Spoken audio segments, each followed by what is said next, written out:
always tell us that this is something they want to do. Yes. But the difference between the rhetoric and the reality, as you well know, because you've been part of government for so long, sometimes it's night and day. Yes, yes. Right? And that is where you have this cynicism towards politicians. Well, but... how does Alan Kyerematen want to be different in this area? No, I'm different because... What makes you different? You see, first, the person who is talking about it must be able to articulate first what the problem is, how he's going to execution plan, and must demonstrate that he has the capacity to execute the plan. So, for example, on this currency issue, just one currency issue, I'm saying that you need to be able to export more, to be able to get more forex. So what you need to ask me is that, but where is the export going to come from? Because, I mean, you are saying that you are skeptical because politicians talk and it doesn't happen. So I guided my ministry to develop a national export strategy, which targets an inflow of 25 billion United States dollars by 2030, just through exports. And that is part of my plan. Did you achieve that? No, I'm saying 2030, we have the plan, the strategy and the plan. So that is the plan. And so there are intermediate steps. So we started, and the whole point is that if the people of Ghana put their trust and faith in me, and I become president by the grace of God, then I have executive authority to do what will make that export development strategy work, because I'll prioritize those things. But to get there, you have to defeat the NPP and the NDC. you have to. And we know the duopoly is very, very entrenched. Nobody had attempted and succeeded. Many before you have actually tried it. I mean, your own friend, I believe Rekubobe, tried it, didn't succeed. Guzitano tried it for the NDC, didn't succeed. We have the obit of someone else who tried it. Dr. Pakwesi Ndumo broke away from the CEP and tried it. All of them didn't succeed in trying to break this duopoly that you've been part of. How are you proposing to succeed where all of them have failed? I have a lot of respect for these gentlemen. They are all my very good friends, very close friends. I cannot speak for them. I can speak for myself. I think that there are things that make my case different.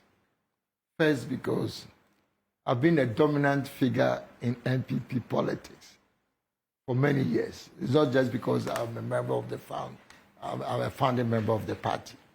I was chairman of the Young Executive Forum, which was one of the most vibrant groups within NPP. Now, so I have a track record of performance, of service to the party and to government. But beyond that, you know, I've been in this game for some time. You know, I've contested our current president, 3 times? So I have recognition in the rank and file of the party. I'm not a rookie in politics in the NPP. I think that I enjoy massive support, particularly at the grassroots level. Look, superdelegates, primaries, that doesn't determine your real strength within the family of NPP. Why do I say so? Averagely, about 6.5 million people in any given election would vote for NPP. Now, even if you go beyond the superdelegates, you go to the general primaries, it's only 210,000 people who vote. Now, you are talking about not a membership base, but a sympathizer base of over 6.5 million NPP sympathizers. So it doesn't matter what the delegates normally would think about it.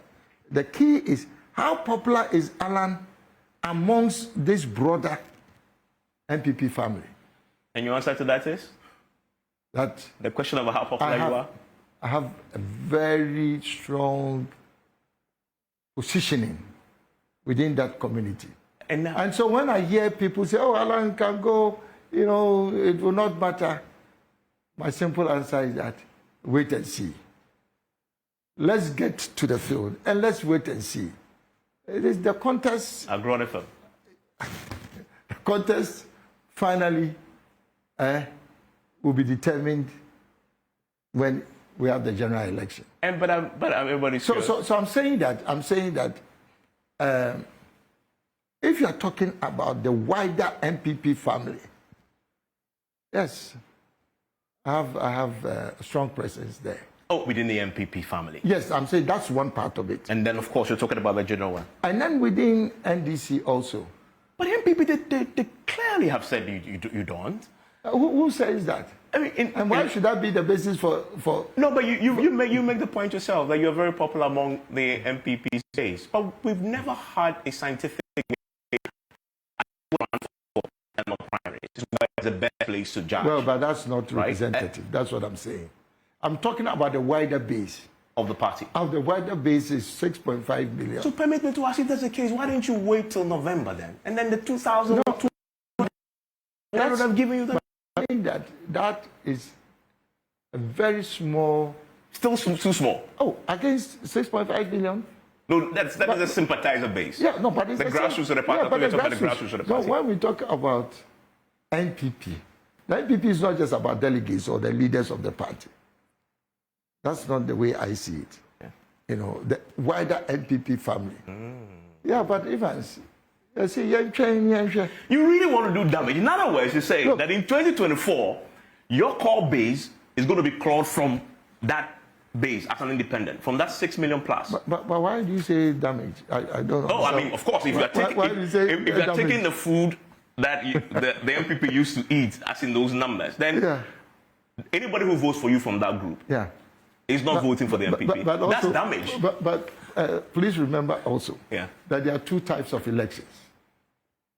There's a parliamentary election and there's a presidential election.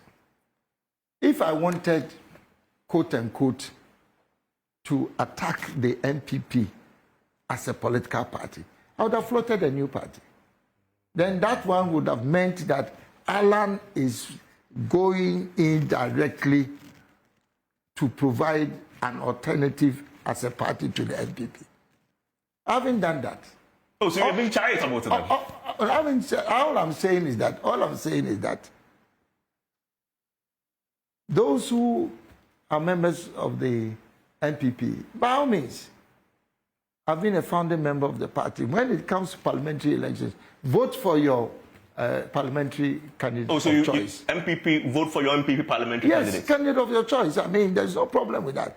NDC, vote for your candidate of choice. But when it comes to the presidential election, because you are looking for someone who on his own merit, and that's the difference, not on the back of the party, because you are talking about an executive president, someone who on the strength of his own merit can make a difference, then vote for Alan.